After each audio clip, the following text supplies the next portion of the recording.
Hi guys, welcome to my channel Dimpy talks. ఈరోజు మనం గుత్తి వంకాయ రెసిపీ ఎలా చేయాలో చూద్దాం. ముందుగా ఒక గిన్నె పెట్టుకొని కొబ్బరి ఫ్రై చేసుకొని పక్కకు పెట్టుకుందాం. తర్వాత ఒక బాండీలో ఆయిల్ వేసుకున్న తర్వాత పచ్చిమిర్చి, ఇంకా 4 ఉల్లిపాయలు, 2 టమాటాలు కట్ చేసి పెట్టుకోవాలి. ఫస్ట్ పచ్చిమిర్చి, ఉల్లిపాయలు వేసుకొని మంచిగా ఫ్రై చేసుకుందాం. ఫ్రై చేసుకున్న తర్వాత టమాటోస్ ఇంకా పుదీనా కూడా వేసుకొని కొంచెం అలా సాల్ట్ అవుట్ చేసుకొని లిడ్ పెట్టేసి తర్వాత ఒక మిక్సర్ జార్లో మనం ముందు ఫ్రై చేసుకుని మిక్స్ చేసుకొని పక్కకు పెట్టుకుందాం. తర్వాత కొంచెం అందులో పసుపు, అల్లం వెల్లిగడ్డ, ఉప్పు వేసుకొని కొంచెం కలుపుకుందాం. కలుపుకున్న తర్వాత అందులోనే తగినంత కారం, ఇంకా ధనియాల పొడి కలుపుకొని లిడ్ పెట్టుకొని మగ్గనిద్దాం.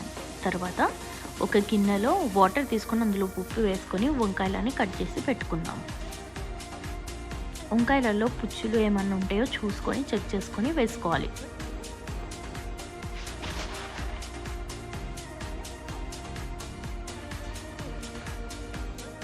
తర్వాత మనం మగ్గ పెట్టుకుని మొత్తం మిక్సర్ జార్లో వేసుకొని గ్రైండ్ చేసేసుకుందాం. గ్రైండ్ చేసి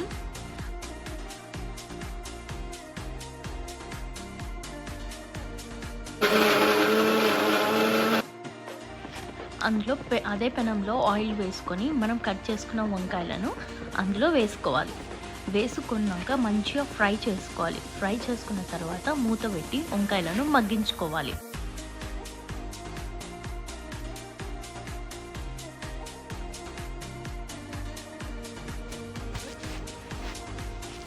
గ్రైండ్ చేసుకున్న పేస్ట్ మొత్తం వంకాయలోకి వేసేసుకోవాలి. వేసేసుకున్న తర్వాత అది మంచిగా మగ్గనించుకున్న తర్వాత మీదికెళ్ళి కొత్తిమీర చల్లుకొని సర్వ్ చేసుకుంటే మన గుత్తి వంకాయ recipe complete ready. Do like, share and subscribe to my channel. Thank you for watching.